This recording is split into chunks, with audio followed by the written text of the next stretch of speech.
श्री स्वामी समर्थ. स्वागत आहे तुमचं माझ्या YouTube चॅनल मध्ये. आजचा दिवस तुम्हाला खूप छान सुख समाधानाचा आणि आनंदाचा जाऊ देत ही स्वामींच्या चरणी प्रार्थना करते आणि आज या नवीन व्हिडिओला सुरुवात करते. तर बघा मित्रमैत्रिणींनो, उद्या 12 ऑगस्ट वार मंगळवार आणि उद्याच्या दिवशी आलेली आहे वर्षातील पहिली संकष्टी चतुर्थी. म्हणजेच प्रत्येक महिन्यामध्ये संकष्टी चतुर्थी येत असते. प्रत्येक चतुर्थी तिथीचं महत्त्व हे देखील वेगवेगळं असतं.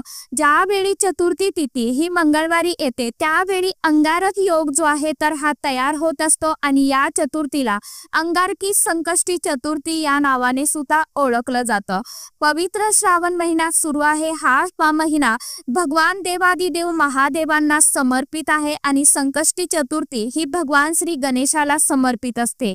श्री गणेश हे भगवान देवादिदेव महादेवांचे अतिशय लाडके पुत्र आहे आणि तब्बल 21 वर्षानंतर पहिल्यांदा श्रावण महिन्यामध्ये अंगारकी चतुर्थीचा योग जो आहे तर तो जुळून आलेला आहे. त्यामुळे या दिवसाला विशेष अनन्यसाधारण असं महत्त्व प्राप्त झालेलं आहे. हा दिवस मंगळवार आणि चतुर्थी या दोन्ही शुभ गोष्टींचा संयम असतो. या दिवशी उपवास करून भगवान श्री गणेशाची पूजा सेवा आराधना केली जाते. यामुळे आयुष्यातील सर्व संकट दूर होतात आणि बुद्धी ज्ञान समृद्धी मिळत असते. अंगारकी संकष्टी चतुर्थी भगवान श्री गणेशाला समर्पित असलेला दिवस असल्यामुळे या दिवशी व्रत केले तर आपल्या जीवनातील सर्व अडचणी अडथळे हे दूर होतात. मंगळवारी येणारी चतुर्थी ही अधिकच शुभ मानली जाते. त्यामुळे तिचे धार्मिक महत्त्व हे देखील खूप जास्त असते. संकष्टी या शब्दाचा अर्थ असा आहे की संकटातून तारून नेणारा, मुक्त करणारा असा होतो. या व्रतामुळे जीवनातील समस्या कमी होतात आणि प्रत्येक संकटातून मुक्ती मिळत असते. या अंगारकी संकष्टी चतुर्थीच्या दिवशी वीजप्रिया या बाप्पांच्या स्वरूपाची पूजा जी आहे तर ती केली जाते. या दिवशी गणपती बाप्पा भक्तांना कृपा आशीर्वाद देण्यासाठी पृथ्वी तलावरती येतात. त्यामुळे वातावरणामध्ये गणेश तत्व हे नेहमीच्या तुलनेपेक्षा कितीतरी हजार पटीने जास्त प्रमाणामध्ये जागृत असते. त्यामुळे बाप्पांना प्रसन्न करून घेण्यासाठी त्यांचा आशीर्वाद हा आपल्यावरती अखंड राहावा.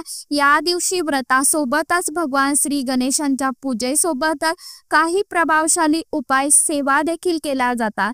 आज या व्हिडिओमध्ये तुम्हाला एक अतिशय अत्यंत प्रभावी असा उपाय सांगणार आहे. मंगळवार, अंगारकी चतुर्थी, संकष्टी चतुर्थी तुम्ही उपवास नाही केला तरी चालेल, पण प्रत्येक आईने आपल्या मुलांसाठी इथे लावा एक दिवा. मुलांचा सर्व दोष, सभी संकट, विघ्न, अडचणी नष्ट होऊन अभ्यासामध्ये प्रगती होईल, नोकरीमध्ये भरभरून यश मिळेल, मुलांची प्रत्येक इच्छा मनोकामना ही पूर्ण होईल. तर असा हा दिवा कुठे लावायचा आहे, कोणत्या वेळेमध्ये लावायचा आहे याविषयीची संपूर्ण माहिती आजच्या या नवीन व्हिडिओमध्ये मी तुमच्या बरोबर शेअर करणार आहे. त्यामुळे तुम्ही हा व्हिडिओ स्किप न करता शेवटपर्यंत नक्की बघा. चॅनलवरती तुम्ही जर हा व्हिडिओ पहिल्यांदा बघत असाल तर चॅनलला आवर्जून सबस्क्राईब करा आणि असेच नवनवीन माहितीपूर्ण व्हिडिओ बघण्यासाठी समोरील बेल आयकॉनलाही प्रेस करा. त्यामुळे काय होईल, जेव्हा कधी मी नवीन व्हिडिओ अपलोड करेल तर सर्वात अगोदर त्याचं नोटिफिकेशन तुम्हाला मिळेल आणि तुम्ही एकही व्हिडिओ मिस करणार नाही. बघा मित्रमैत्रिणींनो, हा उपाय आपल्याला मंगळवारी करायचा आहे. सकाळी किंवा संध्याकाळी तुम्ही हा उपाय करायचा आहे. जर सकाळच्या वेळेमध्ये हा उपाय तुम्ही करणार असाल तर सकाळी 9:30च्या अगोदरच हा जो दिवा आहे तर तो आपल्याला मुलांसाठी लावायचा आहे. आणि जर आता तुम्हाला वेळ नसेल तर मग संध्याकाळी हा जो दिवा आहे तर तुम्ही लावू शकता. हा दिवा तुम्ही लावणार असाल तर मग संध्याकाळी 6 वाजल्यापासून ते रात्री 12 वाजेपर्यंत हा दिवा लावण्याचा प्रयत्न करायचा आहे. सकाळ आणि संध्याकाळ आपल्या घरामध्ये माता लक्ष्मी ही येत असते आणि म्हणूनच सकाळी देवघरामध्ये दिवा लावला जातो, धूप लावला जातो आणि संध्याकाळी सुद्धा लावत असतो.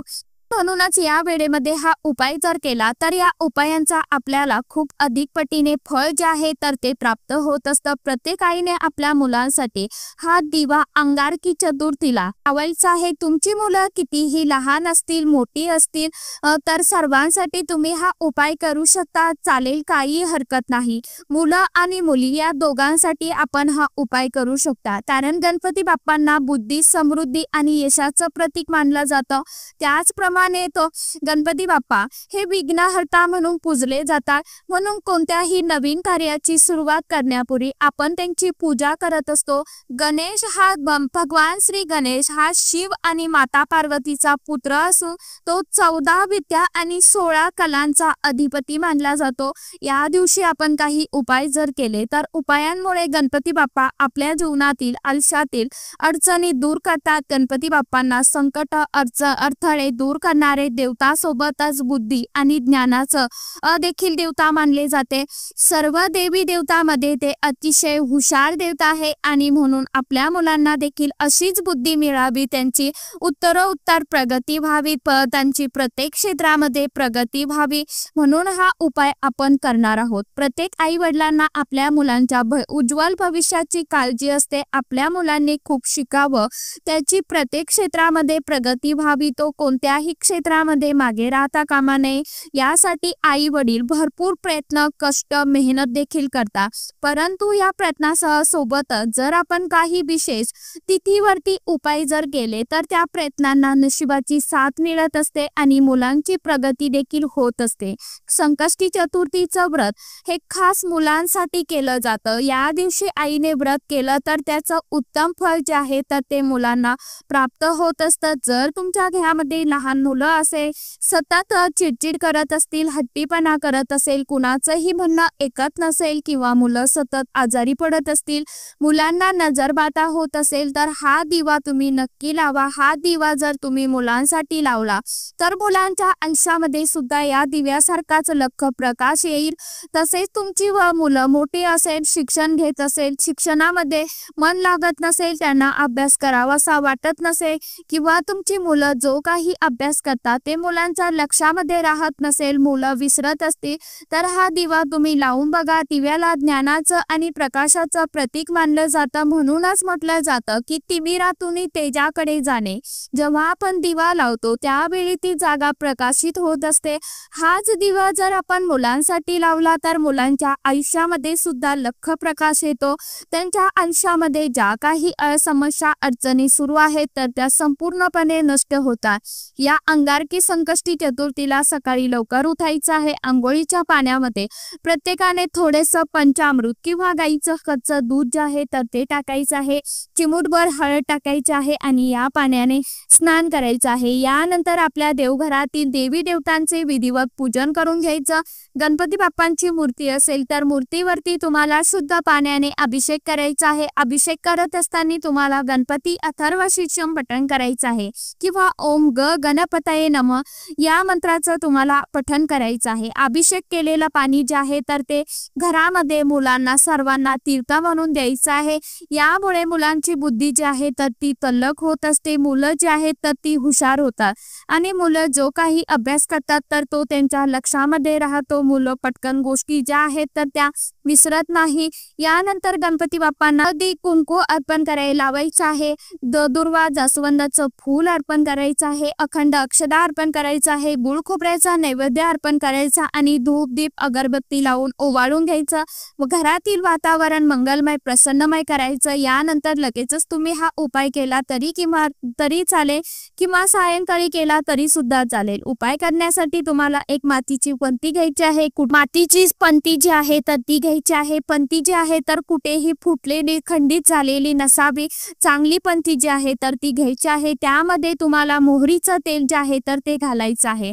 मोहरीचं तेल तुमच्याकडे नसेल तर मग जे तेल आहे ते घाला आणि त्यामध्ये चिमूटभर पिवळी मोहरी किंवा काळी मोहरी जी असेल तर ती तुम्हाला टाकायची आहे। यानंतर एक प्लेट घ्यायची, प्लेटमध्ये तुम्हाला हळदी कुंकू आणि तूप मिक्स करून एक स्वस्तिक जे आहे तर ते काढायचं आहे। स्वस्तिक वरती तुम्हाला थोडंसं हळदी कुंकू अक्षदा फुलाच्या पाकळ्या अर्पण करायच्या आणि यानंतर हा जो दिवा आहे तर तो देवघरामध्ये गणपती बाप्पांसमोर ठेवायचा आहे आणि दिवा प्रज्वलित करायचा।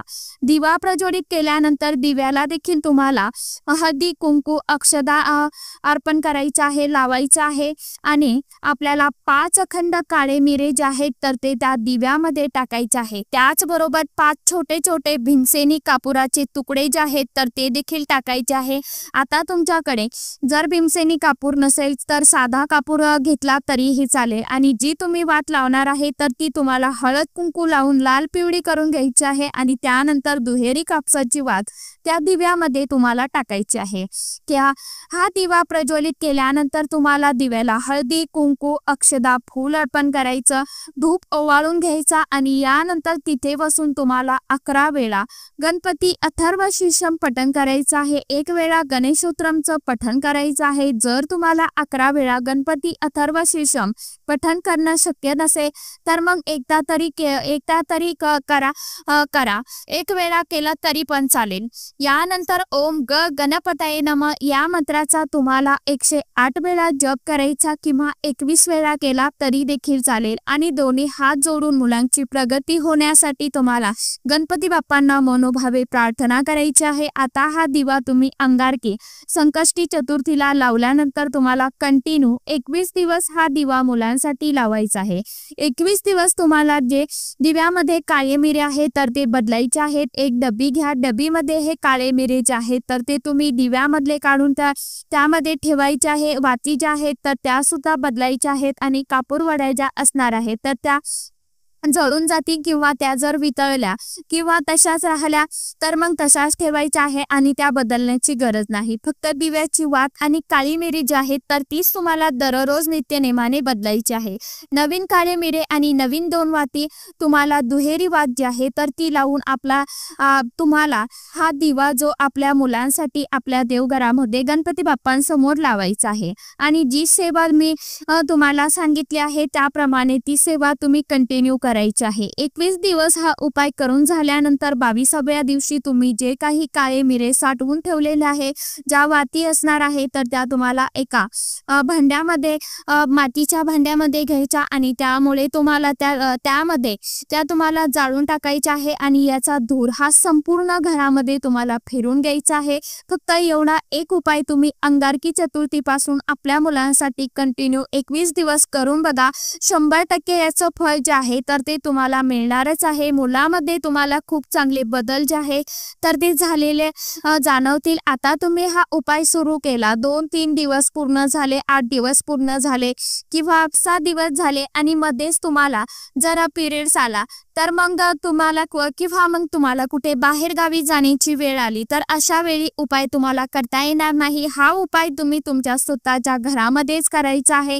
त्यामुळे जर तुम्हाला काही अडचण आली 3-4 दिवस ते दिवस सोडून द्यायचे आहे, स्किप करायचे आहे आणि परत हा उपाय तुम्हाला कंटिन्यू करायचा आहे। म्हणजे 2 दिवस पूर्ण झाले मग 3रा दिवस पकडून तुम्हाला 3ऱ्या दिवसापासून तुमचे आधीचे जे किती दिवस झाले ते तुम्हाला लक्षात ठेवायचे आणि समोर ही कंटिन्यू सेवा चालू करायची आहे।